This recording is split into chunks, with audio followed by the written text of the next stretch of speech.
It's been a little over a week since Nintendo officially unveiled the Switch 2, and it has been all the buzz on many gaming sites and forums. With rumors, leaks, and some confirmed details swirling around, Nintendo is looking once again to change the game. Today, we're taking a quick look into everything we know about this highly anticipated console, and exploring what still remains a mystery.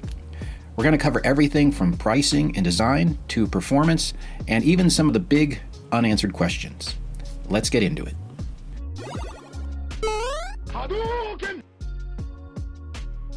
Let's kick things off with one of the most talked about topics, the price.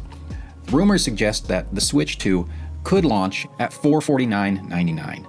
That's $100 more than the OLED Switch 1 model, and puts it dangerously close to the price of competitors like the PlayStation 5 and the Xbox Series X. So, is $449.99 realistic?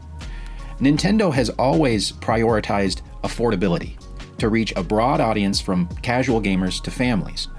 A higher price point might limit its appeal, especially given this competitive landscape. So there's also speculation that Nintendo might aim for a $399 price tag to stay competitive, especially given its focus on affordability and family-friendly gaming. Either way, until we get an official announcement, it is all guesswork. But affordability has been a hallmark of Nintendo's success, and with rising costs, finding the right price point is more important than ever. So what price point would you be comfortable with? Let me know in the comments below, and hopefully it's not one that comes bundled with a kidney donation kit. Next up, let's talk about the design. Reports and the recent trailer released by Nintendo indicate a larger screen, around 8 inches compared to the original's 6.2-inch display. And yes, this does make the console itself slightly larger and potentially less portable. On the flip side, it should make the gaming experience more immersive for handheld gaming and slightly more comfortable for us old guys. Another consideration is how this new design might impact compatibility with existing accessories. For instance, will the Switch 2 be compatible with the original Switch dock? We'll soon find out.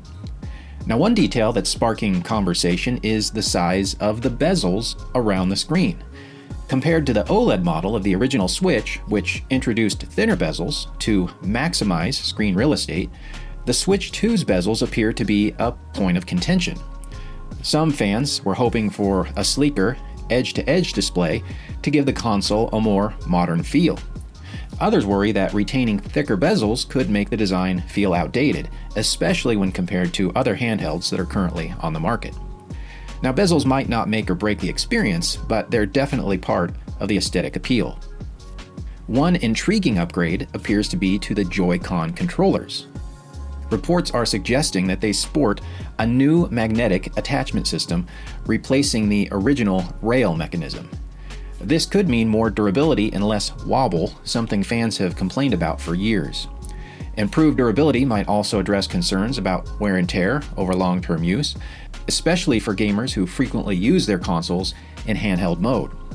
Additionally, the overall increase in the console size means the Joy-Cons will also be slightly larger, making them more comfortable to hold during extended gaming sessions. This change could be a game changer for players like myself who found the original Joy-Cons to be a bit too cramped. However, as mentioned, the bigger size could make it less portable for some users. So what do you think? Is bigger better, or would you prefer something more compact? And if the design changes mean older accessories like docks and cases won't fit, how do you feel about investing in new ones? Let me know your thoughts. Performance is another area where there is a ton of conversation about the potential of the Switch 2. The console is said to be significantly more powerful than the original Switch, with some comparisons being made to the PlayStation 4 and Xbox One performance-wise. Reports suggest that it may use an updated NVIDIA Tegra chip for its CPU and GPU, providing enhanced graphics, smoother gameplay, and maybe even ray tracing. Additionally, rumors suggest the screen resolution could be upgraded to 1080p in handheld mode and up to 4K when docked. Imagine playing a game like Breath of the Wild with higher resolution textures and a locked 60 frames per second. It could elevate the experience entirely. Imagine a Hyrule so sharp, you'd be tempted to take selfies with every Korok you meet. Other potential upgrades include increased internal storage, with some speculation pointing to a minimum of 128 gigabytes, doubling the original Switch's capacity. Additionally, there's chatter about USB-C ports supporting faster charging and better connectivity options, alongside potential enhancements to the SD card slot for expanded storage.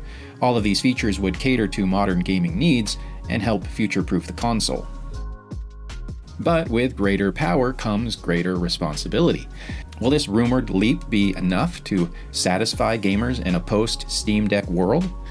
The Steam Deck has set a new standard for handheld gaming performance, and Nintendo has a reputation for innovation, but not necessarily competing on raw specs. Let's hope Nintendo delivers more than just flashy hardware and provides real performance value for gamers. And then there's the intriguing news that just recently was announced by Microsoft. Phil Spencer, Microsoft's gaming CEO, confirmed that Xbox plans to support the Switch 2.